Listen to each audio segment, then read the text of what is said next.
Praise the Lord. ક્રિસ્મોલ અભય તથા બહેનો, દિવ્ય ત્યારે દિવ્ય સંદેશમાં તમારું સ્વાગત છે.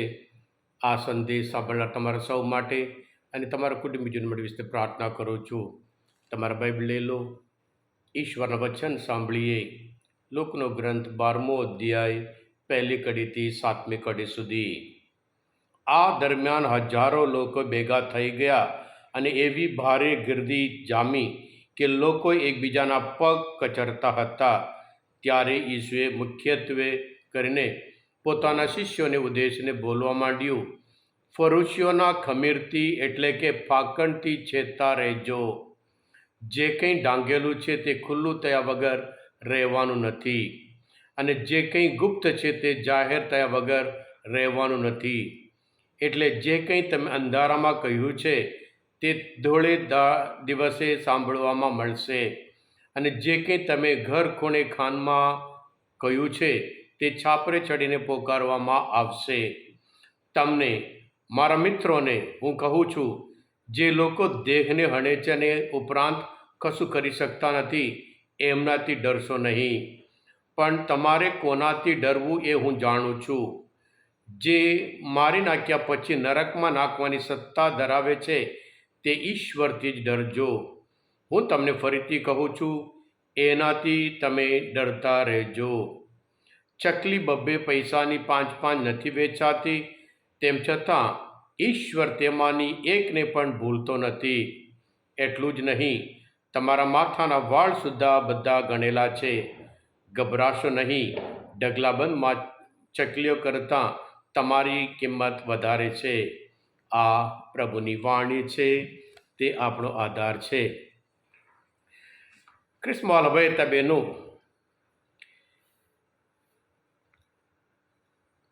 પ્રભુનો ડર જ્ઞાનનો પ્રારંભ છે, વિદ્યાનો પ્રારંભ છે એમ કરીને બાઇબલમાં આપણે જાણીએ છીએ. ડર જ્યાં હોય એ માણસ સ્વતંત્ર રીતે સાચું જીવન જીવી શકે નહીં. ડર એક જાતનો બ્લોક છે.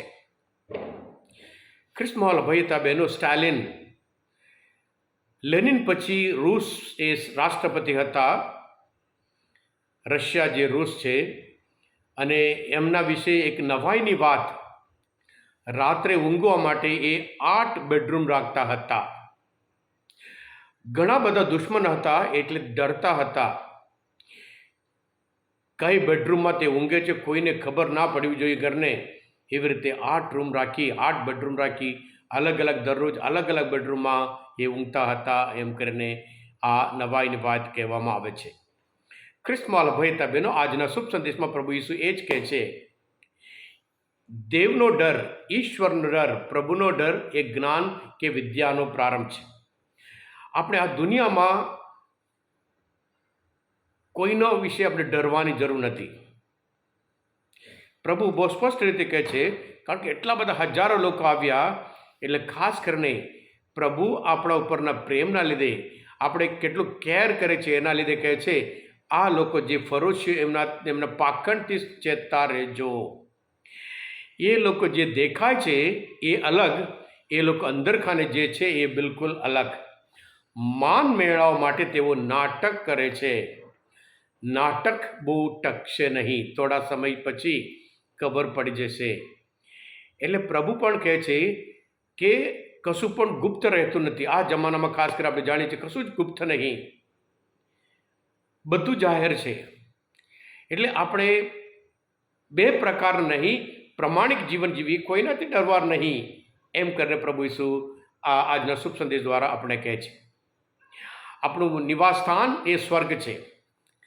ત્યાં આપણે પહોંચવાનું હોય તો પછી આપણે કંઈ ડર રાખીને, પ્રભુ કારણ પણ કહે છે કેમ આપણે ડર નહીં રાખવાનું. કે જે લોકો માત્ર શરીરને હણે છે, આત્માને નુકસાન કરી શકતા ને, એમનાથી ડરવાનું નહીં. ચકલીઓ કરતાં આપણી કિંમત વધારે છે. હા ક્રિસ્મોલ અભયતા બહેનો, એ જ પ્રભુ ઈસુ માથેના ગ્રંથમાં 18મો અધ્યાયમાં 8મી કલમમાં પ્રભુ પોતે કહે છે, તારો પગ કે હાથ પાપમાં પ્રેરતો હોય તો તેને વાડી ફગાવી દે. 2 હાથ અને 2 પગ સાથે ચિરંતન આગમાં પડવા કરતાં 1 હાથ 1 પગ વગર જીવનમાં પ્રવેશ કરવો તારા માટે બહેતર છે. હા કિસ્માલા ભાઈ હતા બહેનો, ડર આજે માણસના જીવનમાં જાત જાત પ્રકારના છે. કે જોસેફ સ્ટાલિનને દુશ્મનનો ડર, અમુકને ભવિષ્યનો ડર, અમુકને સગાઓનો ડર, અમુક અલગ અલગ પ્રકારના આપણે ડર છે. એટલે પ્રભુ ઈસુ કહે છે, પ્રભુ પોતે કહે છે કે બાઇબલમાં 365 વખત ડરશો નહીં, હું તમારો ઈશ્વર સદા તમારી સાથે છું. જ્યારે પ્રભુ આપણી સાથે હોય, આપણે બિલકુલ ડરવાની જરૂર નથી. એ પાતાળમાં જતા હોય, અગ્નિમાં જતા હોય, પૂરમાં જતા હોય, આપણે બિલકુલ ડરવાની જરૂર નથી. એમ કરીને આપણે જૂના કરારમાં યશાના ગ્રંથમાં આપણને જોવા મળે છે. હા કૃષ્ણ હાલો ભાઈ બહેનો, માર્ક, લુક એક જ જગ્યા પ્રભુ પોતાના શિષ્યને તમે મારા મિત્ર છો એક જ વખત આ જગ્યા છે. એટલે મિત્ર પ્રત્યેને પ્રેમ બતાવે છે, મિત્ર પ્રત્યેની કાળજી બતાવે છે. મિત્રો સાવધાન રહેવાનું છે એમ કરીને પ્રભુ ઈસુ આ શબ્દ વાપરે છે. એટલે આપણે પણ પ્રભુના વચન સાંભળી હંમેશા યહોશુઆના ગ્રંથમાં પણ પહેલા અધ્યાયમાં 9મી કલમમાં કહે છે, યહોશુઆને કહેવામાં છે, જેવી રીતે હું મોસે સાથે હતો એમ હું તારી સાથે રહીશ, ડરીશ નહીં, એમ કરીને પ્રભુ એને કહે છે. એટલે આપણે પણ દુનિયામાં કોઈના આપણે ડરવાની જરૂર નથી.